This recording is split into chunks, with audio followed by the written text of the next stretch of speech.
চলে আজকে তো আমরা জমিয়ে খাওয়া দাওয়া করবো। আজকে বানিয়েছি, এখানে ভাতটা বেড়ে নিয়েছি, এখন প্রেসার কুকারটা খুলি, তোমার আমি দেখাচ্ছি আজকে কি বানিয়েছি। ও মা, এটা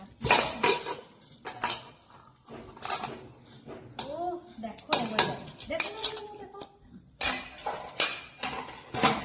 দেখো প্রেসার কুকারে কি সেদ্ধ করেছি। ওয়াও, কত সুন্দর সেদ্ধ হয়েছে দেখেছো, একদম নরম নরম হয়ে গেছে। ঝোলটা কিন্তু দেখো, তারপর বাটিতে ঢালি, আলুগুলো দেখো, ও জুস হয়ে গেছে, জুস দারুণ লাগছে। দেখি মনে হচ্ছে খেয়ে নে। তোমরা কে কে পছন্দ করো এটা, কারা খেতে ভালোবাসো জানো? এটা কি জানো? খাসি ছাগলের পা, এখন ছাগলের পা, ছাগলের পা বা ছাগলের কি পাই তো বলে না, টেংলি যাই হোক বলে, এগুলো খেতে সত্যি করে প্রেসার কুকারে সেদ্ধ করে ঝোল করে দিলে মা পড়েছে, খুব ভালো। তো সত্যি করে কালারটা দেখো কতটা সুন্দর এসেছে। আর এখন আমরা জমিয়ে দুই বোনে খাবো।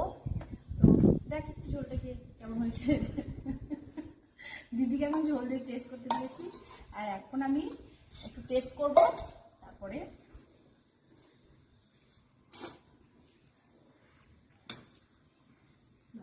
আলু নিই। আলুটা দেখো কতটা সুন্দর সেদ্ধ হয়ে গেছে, যেহেতু প্রেসার কুকারে দিয়েছি। ভালো হয়েছে, দিদি বলেছে ও দারুণ হয়েছে। গরম আজকে তো গরম, তারপরে আরও দেখাচ্ছি দেখো কত সুন্দরভাবে সেদ্ধ হয়ে গেছে, একদম হাড়ে থেকে মাংসটা বেরিয়ে গেছে। কারণ বুঝতে পারছো কতটা সুন্দর হয়েছে। আমি এখন একটু খেয়ে দেখছি হ্যাঁ কেমন হয়েছে।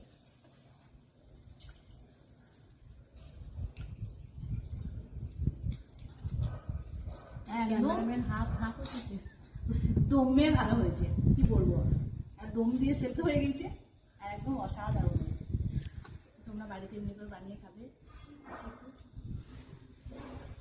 দেখতে মাংসটা ছেড়ে গেল।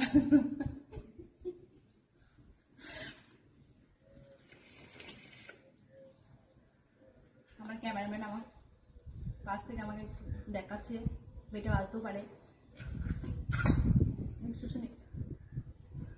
ঠিক আছে বন্ধুরা, আমরা এখন দুই বোনে এখন খাওয়া দাওয়া করি। টাটা।